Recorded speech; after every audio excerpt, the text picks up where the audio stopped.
Buenas tardes, o día, o noche, o madrugada, dependiendo cuando estén viendo esto.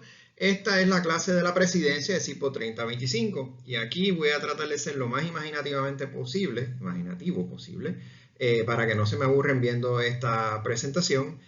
Señor Donald Trump ha hecho todo lo posible por hacernos esta presentación lo más interesante posible y para que vean lo interesante que puede ser es que esta misma clase se grabó a principios de la pandemia y la tuve que cambiar porque la mayoría de lo que estaba obsoleto, por lo menos en cuanto a los ejemplos y algunas cosas de cambio. Así que Trump ha logrado hacer un montón de cambios de aquí a allá a la presidencia. Así que sin más introducción vamos a pasar a una advertencia y entonces pasamos a la clase. Aviso importante. Digo, aquí sale al revés. Para ahí. Tienen, para donde sea que salga el leo, tienen que leerse el capítulo 10 del libro de texto o el que sea, varía según la edición, pero lo importante es que esto cubre completo el capítulo de la presidencia. Así es que léanlo. Y aquí están, mira, salió bien. Aquí el objetivo de la presentación, ninguna necesidad que se los lea. Léanselo un momentito. Au, au. Léanlo, léanlo.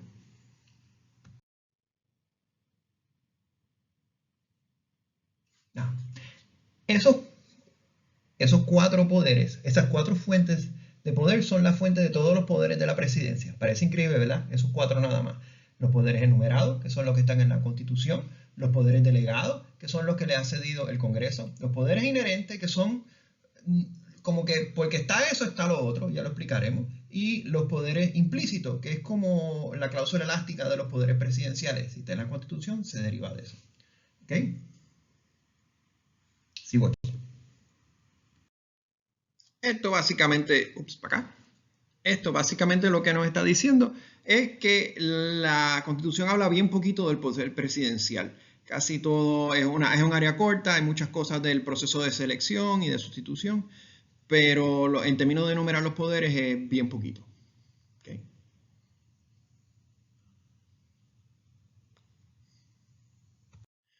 Los poderes enumerados, que recordemos que los poderes enumerados son los que están en blanco y negro en la Constitución, los podemos dividir en 5 áreas. Los poderes militares, los poderes judiciales, los poderes diplomáticos, los poderes ejecutivos y los poderes legislativos. Todos son importantes y los vamos a discutir en, uno a uno en esta parte. Y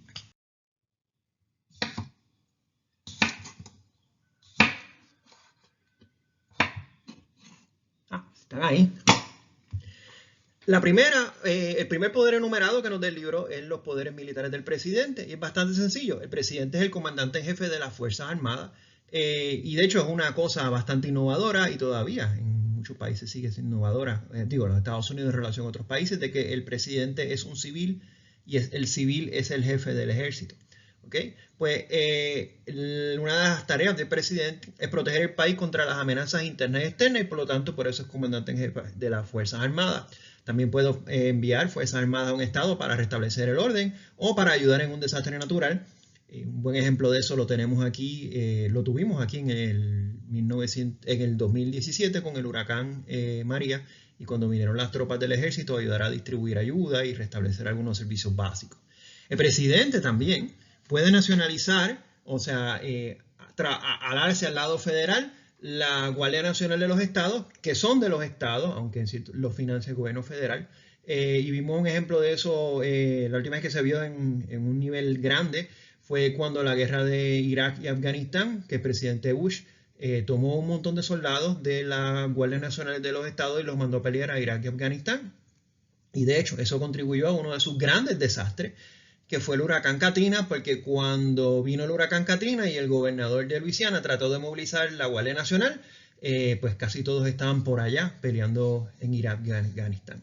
Inclusive, aun cuando la Constitución dice que para mandar las tropas del ejército a un estado se necesita el permiso del gobernador, en casos de emergencia o de asuntos nacionales el presidente puede hacerlo, como fue el caso en los años 50 cuando el presidente Eisenhower movilizó a los paratroopers, no sé cómo se dice en español, y los mandó a Arkansas para integrar las escuelas públicas del estado, a pesar de que el gobernador de ahí se oponía férreamente a esa integración porque era segregacionista.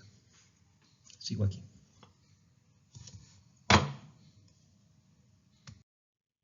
Otro de los poderes del presidente, los poderes enumerados del presidente, son los poderes judiciales, que básicamente se refiere al poder de dar perdones, conmutaciones, amnistías, etc. ¿Qué significa eso? Eso significa que el presidente de los Estados Unidos, si quisiera, pudiera vaciar todas las cárceles federales. No puede tocar los presos estatales, pero puede hacer lo que quiera con las cárceles federales. Puede ser desde conmutaciones específicas o perdones específicos, y perdón es que te limpian el récord. Conmutación es que se queda en el récord, pero puede salir y también o puede significar un cambio en el largo de la sentencia. O sea, en vez de 20 años, a lo mejor te dicen pues 5 y sale, o te cambian la pena de muerte por cadena perpetua. Pero lo importante es que son por crímenes federales en cárceles federales. El presidente no puede tocar presos en las cárceles estatales.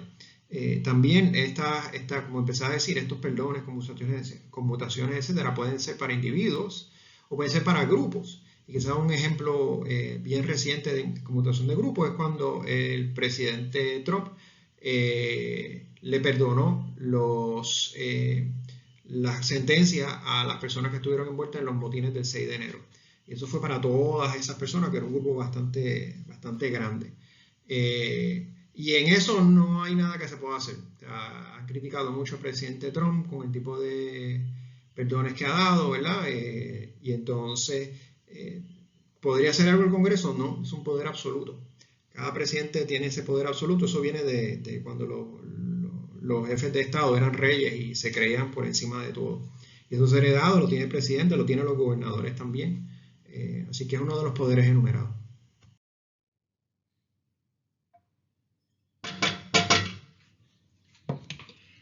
El presidente, vamos a subir esto, para chocarme en la espalda. El presidente también tiene poderes diplomáticos que son muy importantes. En el contexto de los Estados Unidos, el presidente no solamente es jefe de gobierno, para eso es que lo eligen, sino también es la cabeza del Estado. En cierto sentido, representa a todos los americanos.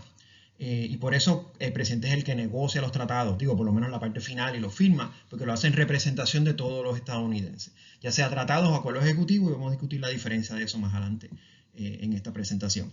El presidente también tiene el poder de reconocer a otros países. ¿Y cómo funciona eso? Otros países le mandan un embajador, ¿verdad? Y entonces el presidente lo recibe o como embajador, en cuyo caso significa que se reconoce ese país, que es lo estándar, o lo puede reconocer como un emisario, que es un nivel por debajo de embajador, y lo que significa es que no está reconociendo ese país como un país.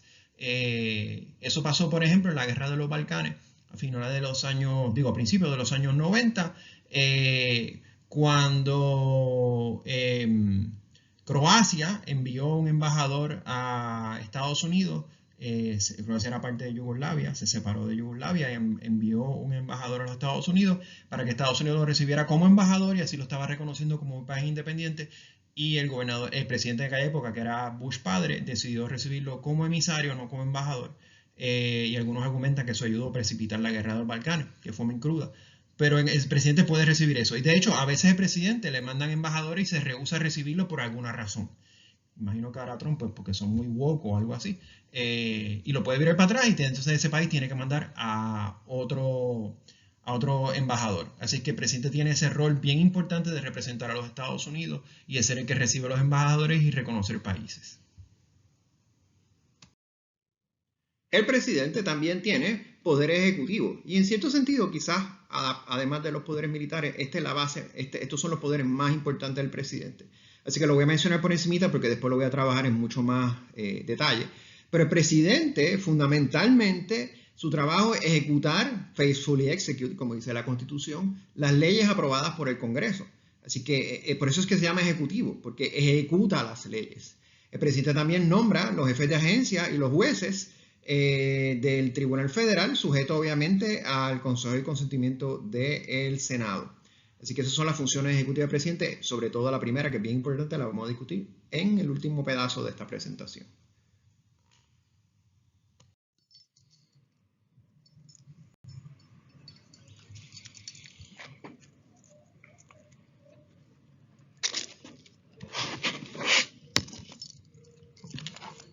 El presidente también tiene poderes relacionados con relación al Congreso y a la iniciativa legislativa, ¿verdad? El presidente no solamente firma las leyes. La Constitución le da el poder al presidente el deber de tiempo en tiempo, y ahora se hace una vez al año, que el presidente someta a un estado del país, ¿no? De la nación, State of the Union, que se realiza ahora en televisión, antes se hacía por escrito. Y eso es importante, parece una trivialidad, pero eso es importante porque eso le da el poder al presidente de la iniciativa legislativa. En ese poder que da el presidente, aquí están oliendo la computadora, ese informe que da el presidente del Congreso lo que hace es establecer la prioridad legislativa. Y hoy en día el Congreso depende de que el presidente establezca sus prioridades legislativas para actuar sobre ellas. Así es que es un poder bien grande que tiene el presidente con relación al Congreso, a pesar de que el Congreso es otra rama. Además, el presidente puede hacer órdenes ejecutivas y memorandos, que lo explicaremos más adelante y que eso es bien importante. Y el presidente tiene el poder del veto, que ya eso lo explicamos ad nauseam cuando dimos la clase sobre el Congreso, ¿verdad? Que puede cancelar en cierto sentido la ley y devolvérselas al Congreso.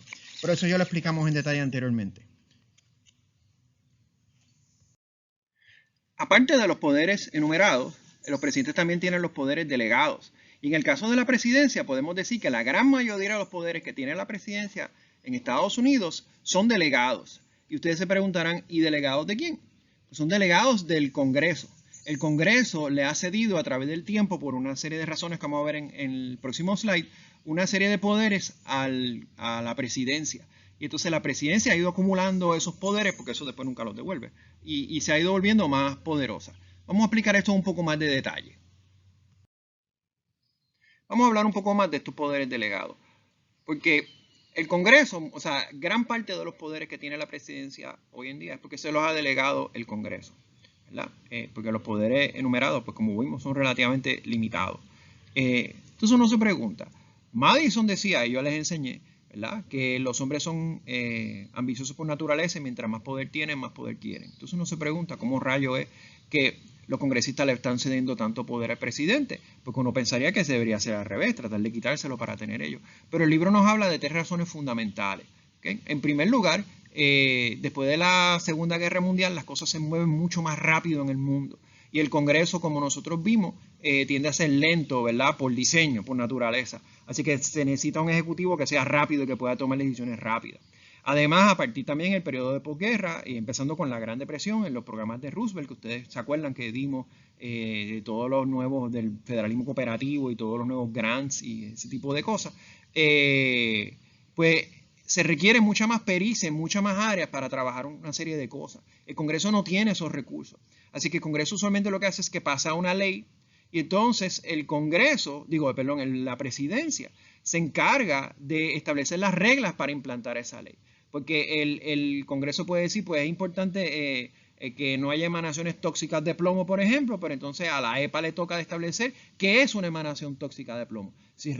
¿Cuántas partes por millón o partes por billón son necesarias para que sea segura y no sea tóxica? Eso lo establece la presidencia, ¿verdad? Además, la rama ejecutiva, en cierto sentido amarrado con el 1 y el 2, la rama ejecutiva tiene una gran cantidad de recursos para trabajar una gran cantidad de problemas y el presidente lo que hace es que le zumba las herramientas necesarias allá que la rama ejecutiva lo haga y yo no me tengo que meter en esas cosas. Así que gran parte de los poderes que tiene el presidente viene porque se los ha delegado el Congreso.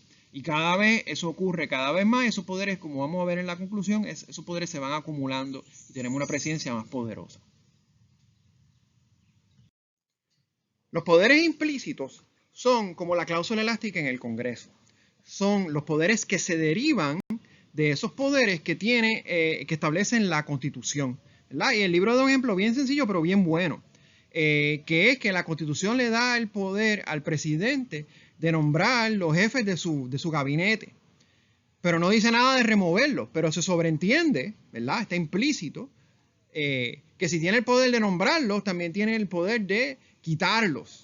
Así que los poderes implícitos son como los del Congreso, y si recordarán, en los poderes implícitos del Congreso, con la cláusula elástica expande un montón el poder del Congreso, pues es similar, esa interpretación es la misma para la presidencia, aun cuando no hay el equivalente de una cláusula elástica dentro de la presidencia. Y dentro de eso hay un aspecto que se ha vuelto bien importante en las últimas presidencias, sobre todo en la segunda presidencia de Trump. Y ahora vamos a eso. Hay una parte en la Constitución, de hecho en la primera parte donde se habla de los poderes presidenciales, que la Constitución dice, "The executive power shall be vested in a President of the United States". Eso es lo que se llama el vested clause. ¿Okay? ¿Y por qué eso es importante? Porque hay una teoría, es una teoría legal, no es una teoría científica, que empezó a tomar forma con más fuerza con George Bush hijo y todo lo de la guerra contra el terrorismo, pero que Trump ha llevado a su máxima expresión en este segundo término, que es lo que se llama el Theory of the Unitary Executive. Y eso es bien importante, porque todas estas cosas que ha hecho Trump dentro del Ejecutivo, de votar empleados, de cerrar agencias, de cortar fondos, de incluso votar miembros de agencias que se consideran agencias independientes, que por ley el presidente no puede votar, porque aunque el presidente las nombra, las confirma el Senado y son especialmente para separarlas del presidente. Y el presidente los ha votado como quiera. Y todas esas cosas que uno se pregunta como que eso no está en la Constitución, eso se basa en esta teoría de Unitary Executive, que básicamente esa teoría lo que dice es que como the executive power shall be vested in the President of the United States, entonces el presidente puede hacer básicamente lo que quiera dentro de la rama ejecutiva. Él puede nombrar a quien quiera, votar a quien quiera, no hay seguridad de empleo, no hay seguridad de grant, no hay seguridad de nada. Él puede hacer lo que él quiera dentro de eso con unos límites bien específicos. Y si bien en algunas instancias el Tribunal Supremo lo ha detenido, en muchas otras le ha dejado hacer muchas de esas cosas que antes se consideraban imposibles de hacer. Así que Trump ha llevado esta Theory of the Unitary Executive a un nivel bien alto y es una interpretación bien importante porque le ha dado un poder a Trump que no tenía casi ningún otro presidente y de hecho también la utilizó porque esto empezó, como les dije, con George Bush hijo cuando la guerra contra el terrorismo y le dio un montón de poder de reorganizar y de hacer cosas en el Ejecutivo que no se habían visto antes. Lo que pasa es que, claro, al lado de Trump, pues palidecen, ¿verdad? Porque Trump lo ha llevado a un nivel mucho más alto.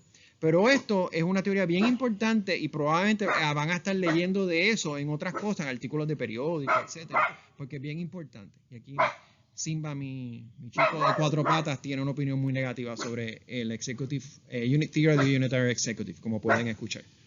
Seguimos.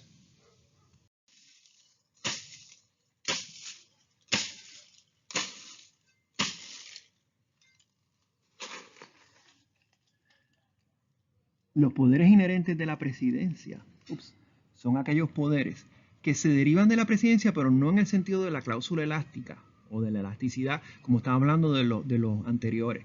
Los poderes inherentes se derivan de la soberanía de los Estados Unidos.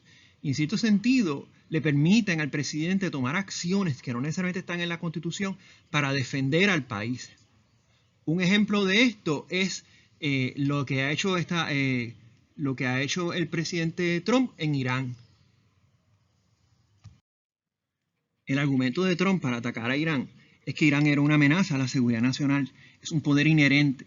Y para eso, para él, no había que consultar el Congreso. No es que los Estados Unidos está siendo atacado, pero para él era un asunto de seguridad nacional porque él argumentaba que Irán tenía misiles que podían alcanzar bases americanas en Europa y en el Mediano Oriente, o incluso que estaban desarrollando misiles que podían llegar a los Estados Unidos. Así que los poderes inherentes del presidente se utilizan para defender la soberanía del país y ha sido la base para un montón de acciones militares de los Estados Unidos. Vietnam, Libia, Kosovo, Irán.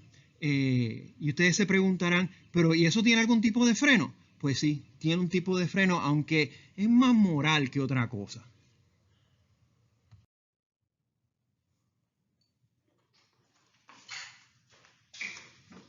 Siguen ahí. El Worst Power Resolution es una resolución que pasó el Congreso durante la guerra de Vietnam para tratar de frenar esos impulsos del presidente de tirarse en todo tipo de aventura militar. Aquí hay un link a un artículo del New York Times que explica muy bien esto. Pero en su esencia más básica, el Worst Power Resolution le da el poder al presidente de tomar una acción militar que sea urgente, pero tiene solamente 60 días para hacerlo sin consultar al Congreso. Después de eso tiene que consultar al Congreso o 30 días sacar las tropas.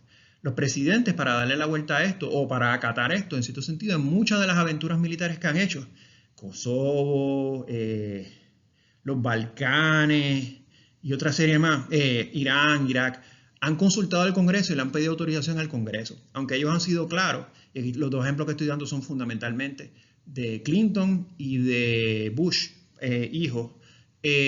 Han dicho que aun si el Congreso no les daba autorización, ellos lo iban a hacer. Pero el Westphal Resolution es un cierto tipo de freno. Pero como explica el artículo en detalle, y se lo tienen que leer porque es muy posible que venga para el examen,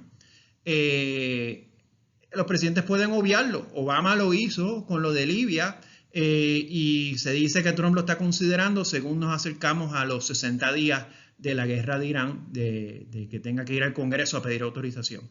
Así es que es más una cosa moral, por si quieren, pero ha tenido pues, algo de efecto por lo menos en hacer que los presidentes pidan algún tipo de autorización a menudo, pero como vimos en el caso de Irán de Trump, no necesariamente es así. Ahora pasamos a otra cosa. Además de los recursos constitucionales del presidente, los presidentes también derivan poderes de las instituciones que los rodean. Ahora vamos a discutir las más importantes de esas. Las más importantes son el gabinete, el staff del presidente, el Executive Office of the President, el vicepresidente, el partido político del presidente y la primera dama. Vamos a discutir brevemente cada una de ellas. El gabinete, que probablemente todos ustedes deben saber lo que es, porque eso es igual en Puerto Rico, son los secretarios de las agencias establecidas por el Congreso o por la Constitución, cuando se reúnen y toman decisiones junto con el presidente. Ahora, esto no es un sistema como el sistema parlamentario, porque en realidad el que tiene la última palabra en esto es el presidente. Pero el presidente lo puede utilizar como un recurso para informarse y tomar decisiones y para demostrar que tiene un apoyo unísono de aquellos que están alrededor de él. Y esto quizás también lo estamos viendo al extremo cuando vemos las reuniones del gabinete que hace Trump, que cada uno de ellos va diciendo cuán fantástico y perfecto es Trump. Pues en ese sentido, por lo menos a los ojos de Trump, le da una fuerza, ¿verdad? Un poder de que no está solo, sino tiene todo este cuerpo de gente que está alrededor de él ayudándolo. Y el staff, pues, es el staff, son los que lo asesoran. Son bien importantes porque son los que le proveen un montón de información para él tomar decisiones. Por ejemplo, en esta administración, uno de los staffers más importantes, Stephen Miller, que es el sub-chief of staff, y es el arquitecto de toda la política de deportaciones masivas y de lo que pasó en Minnesota. Y tiene un poder increíble dentro de la presidencia. Así que el staff del presidente le da mucho poder porque le provee información que él necesita para tomar decisiones. En la versión vieja del libro nos decía que ese grupo más íntimo de asesores que están con él se le llama el Kitchen Cabinet. Pero es un término que parece estar ya en desuso porque no se usa en esta versión del libro y verdaderamente hace tiempo que yo no lo leo en ninguna lectura o lo oigo en alguna noticia. Pero el staff en ese sentido es un recurso bien importante que tiene el presidente. El Executive Office of the President sí es un recurso bien importante. Digo, los otros también, pero este quizás es uno de los recursos institucionales más poderosos. Esto es una oficina, oficina entre comillas, es un edificio inmenso que Trump quiere remodelar y pintar. Y es el que la foto aparece ahí en el slide. La creó Roosevelt para proveerle un asesoramiento y contiene el Office of Management and Budget, contiene el National Security Council, el Council of Economic Advisors, es toda una estructura administrativa que le provee información al presidente y la más importante de estas es el Office of Management and Budget. Eso funciona como un cerebro dentro de el Executive Office of the President que sirve de filtro de entrada y de salida. Porque las agencias de gobierno federales proponen legislación. El presidente no puede estar mirando todo lo que sale de ahí. Así que todo lo que sale de ahí pasa por el OMB, Office of Management and Budget, y se filtra para que esté alineado con la visión del presidente. De la misma manera, todo lo que entra en términos de comunicaciones, pero sobre todo de leyes del Congreso, que se acuerdan que habíamos dicho que las leyes del Congreso puede ser una cosa que tiene 45 cosas metidas adentro. El OMB estudia eso, lo digiere, se lo da en una presentación sencilla al presidente, cosa que el presidente pueda decidir si lo firma o lo veta. National Security Council lo tienen que haber visto en 20.000 películas de espía y de cosas de seguridad nacional. El Office of Economic Advisors no es tan famoso, pero es extremadamente importante, sobre todo en términos de crisis. Así que ese edificio, el Executive Office of the President, que es un edificio feísimo, dicho sea de paso, tiene todo como un cerebro de lo que corre toda esa burocracia. Y es extremadamente importante. Bueno, aquí está explicado en esta slide lo que les expliqué ahí. Y ahora que lo veo, se me olvidó decirle que el OMB también es el que trabaja con el presupuesto, que hoy en día el presupuesto se hace de top-down. Así que el OMB es el que se encarga de hacer un borrador del presupuesto, lo pasa a la agencia para que la agencia lo revisen y después entonces lo manda al Congreso. Seguimos.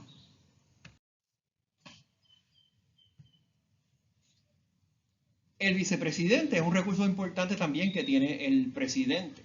El vicepresidente o la vicepresidenta. Es un recurso por varias razones. Electoralmente es un recurso que utilizan los presidentes para atraer el voto.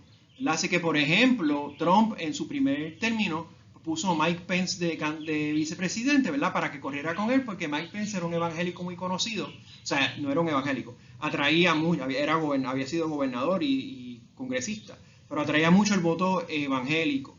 Biden puso a Kamala Harris para atraer el voto de las minorías, el voto de las mujeres.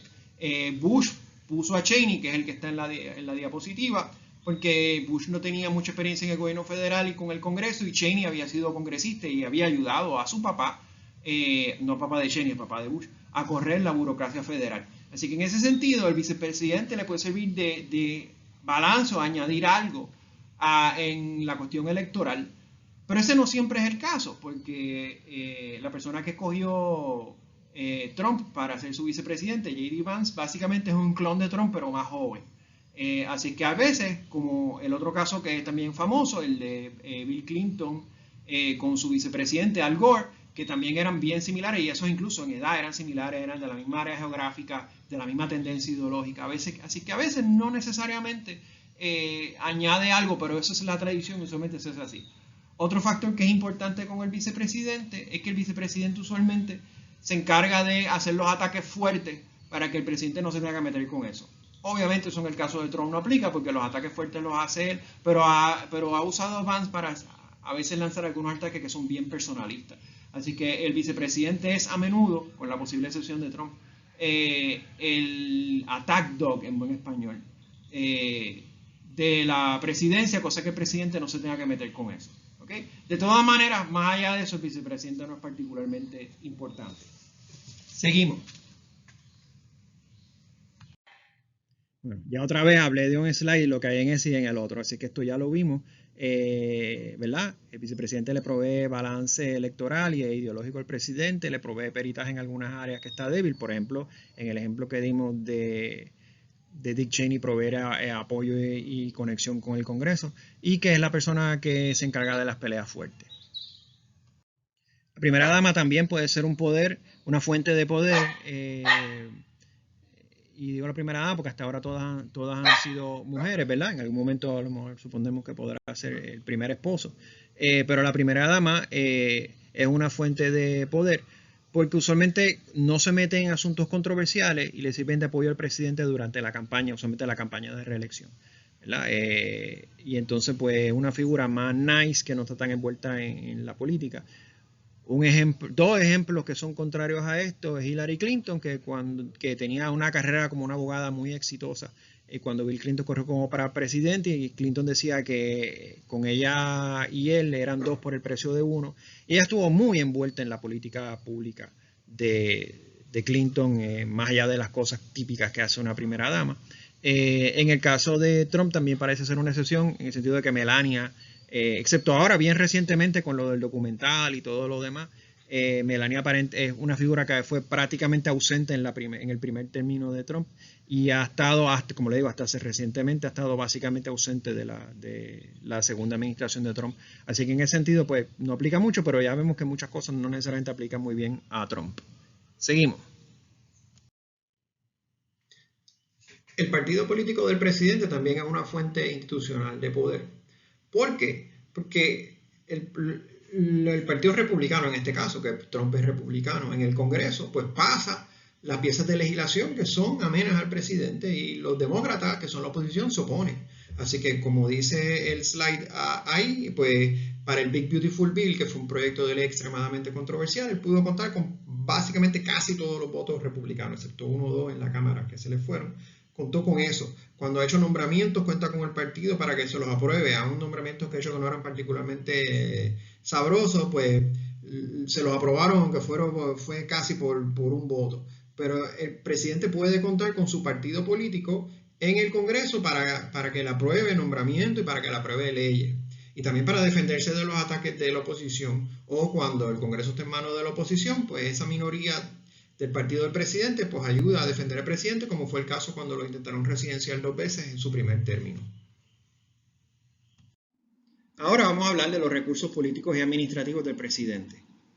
Aquí el chico Simba puede ser el equivalente de la primera dama en el sentido que me hace ver más nice, porque obviamente es más chévere y más interesante que yo. Así es que lo tengo por un ratito más.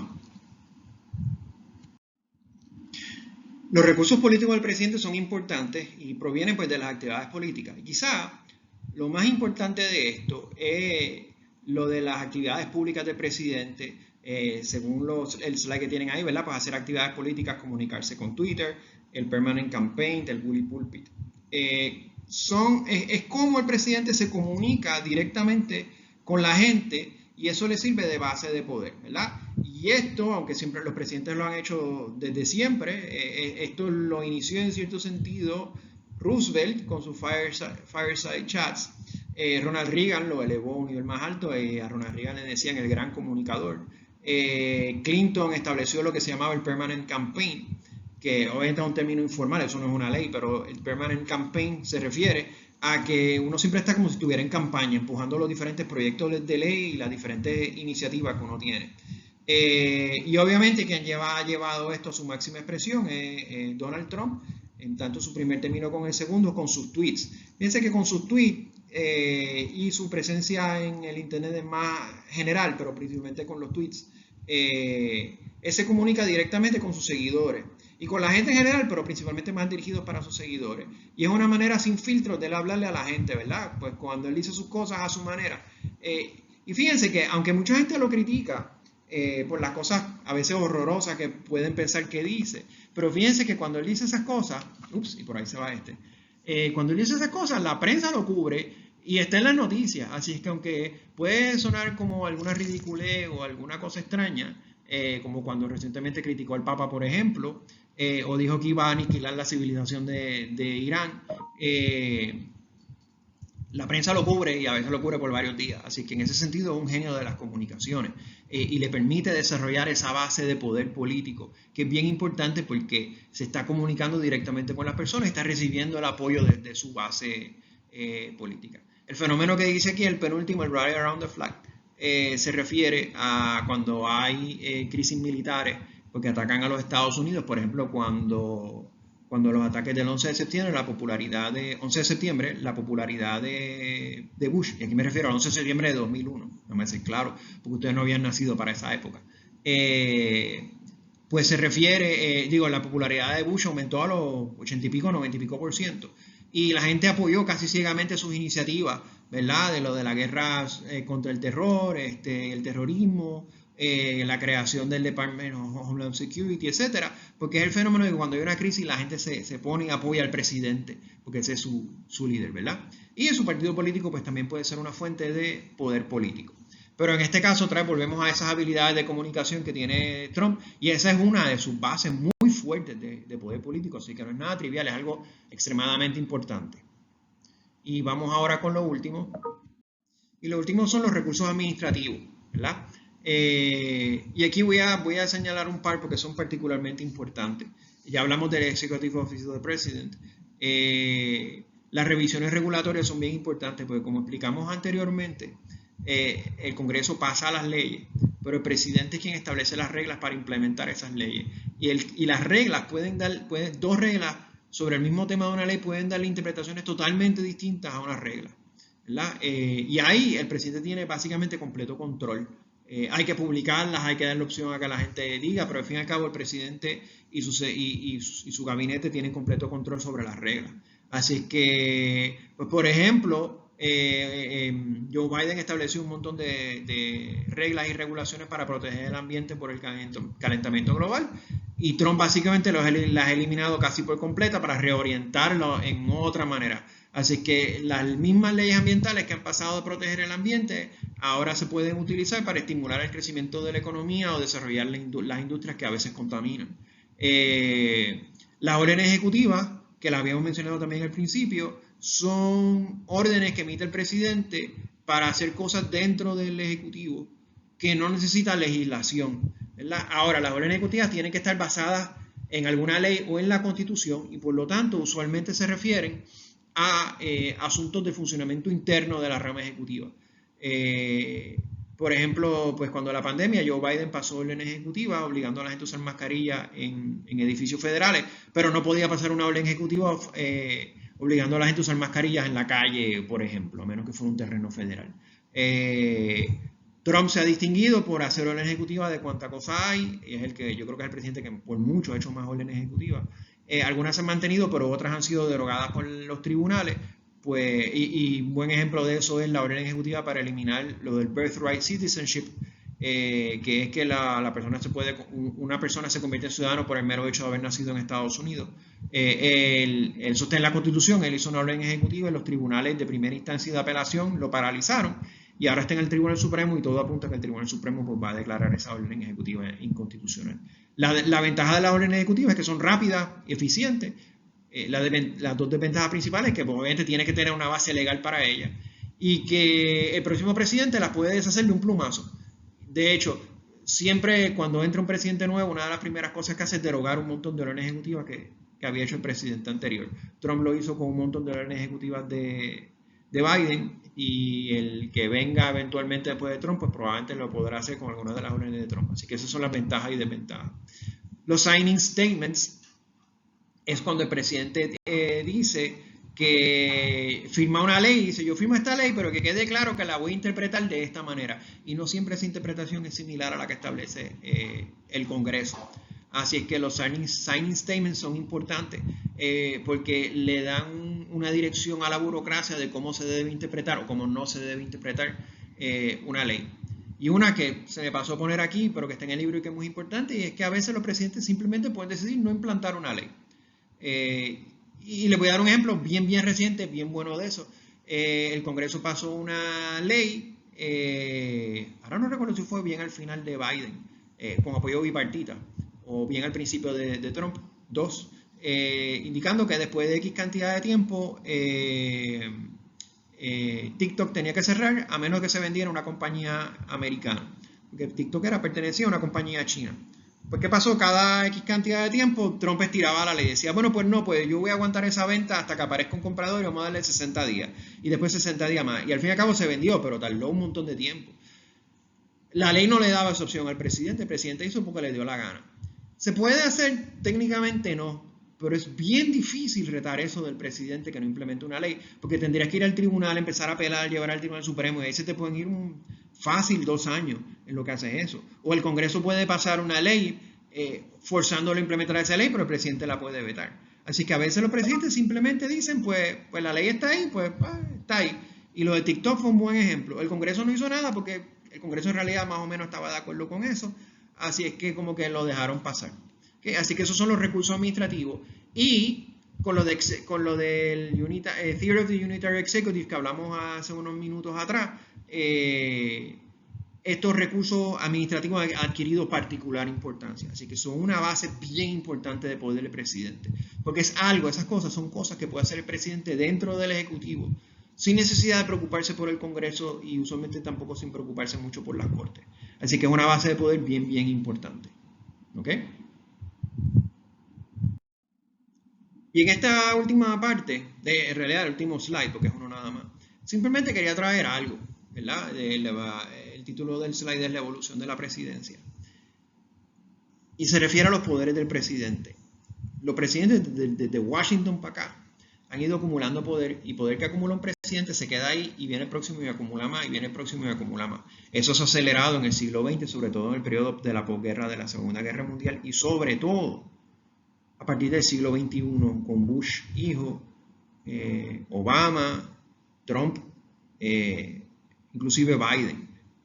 Así que, por ejemplo, pues nosotros ahora estamos sorprendidos por la cantidad de poder que ha concentrado Trump en la presidencia, en esta segunda presidencia de Trump. Los otros días estaba viendo un podcast de unos analistas políticos allá en Estados Unidos, del New York Times, argumentando que nadie se hubiera imaginado toda esa concentración de poder. Lo cierto es que vamos a asumir para propósitos de argumentación que en las elecciones de 2028 gana un candidato presidencial demócrata. Vamos a suponer que gana Newsom, que es el gobernador de California, ¿verdad? Pues Newsom, que ha criticado esa concentración de poder dentro de la presidencia, no va a decir, ay, pues ahora que llegue yo, pues toma todo ese poder, vamos a devolver lo que se lleva el Congreso o lo que sea. Ese va a quedar con eso. Así que, y va a seguir concentrando poder. Así que la tendencia siempre ha sido a ir concentrando poder cada vez más en la presidencia. Y cada presidencia, fíjate que estoy hablando de la presidencia, no del presidente, cada presidencia como cosa estructural acaba siendo más poderosa que la precedió. Así que obviamente el próximo presidente que venga después de Trump, sea republicano o sea demócrata, va a tener muchísimo más poder que Biden, que fue presidente que estuvo antes de Trump. Y Biden acabó con más poder que lo que tenía Trump en su primer término. Y si vamos para atrás, etcétera, etcétera, etcétera. Y eso es una cosa que esa es la tendencia, a veces asusta, pero esa ha sido la tendencia histórica. ¿Okay? Y con esto concluimos el capítulo de la presidencia. Recuerden hacer la lectura. Tengan buen día, buenas noches o buenas madrugadas.